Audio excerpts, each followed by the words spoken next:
That is why 2011 the population is 3 crore 50 lakhs plus. Today the population is 3 crore 70 lakhs plus. That's all. This is what actual report. Why should I reduce the population? What is the point? నాకు పోయేదేముంది? ఈరోజు 56% బీసీలు అని చెప్పిన 3 లక్షల కుటుంబాలు రాలేదని చెప్పిన 3 లక్షల కుటుంబాలు ఈజ్ ఈక్వల్ టు 16 లక్షల జనాలు. సో ఈ ప్రభుత్వానికి దాపరికం లేదు. ఒకవేళ నిజంగానే అబద్ధాలు చెప్పాలనుకుంటే వాళ్ళ సమాచారం ఈయనల గురించి నేను ఎందుకు చెప్తుంటే అధ్యక్ష? మీరు ఈరోజు మాట్లాడుతున్న మొత్తం నేను ప్లే చేసిన డాక్యుమెంట్తోనే మాట్లాడుతున్నారు. దయచేసి ప్రాసెస్ను మీరు తప్పు పట్టకండి, ప్రభుత్వ చిత్తశుద్ధిని తప్పు పట్టకండి.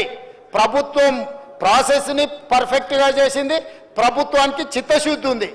దీన్ని ముందుకు వెళ్ళేటప్పుడు ఆ బలహీన వర్గాలకు ఎట్లు ఉపయోగిద్దాము, ఇంకా పకడ్బందీగా ఎట్లా అమలు చేద్దాము, రేపు జరగబోయే జనాభా లెక్కలలో దేశం మొత్తము బలహీన వర్గాల లెక్కలు ఎట్లా తీద్దాము, దానికి మీరు సూచన చేయండి, సలహాలు ఇవ్వండి, సహాయం చేయండి.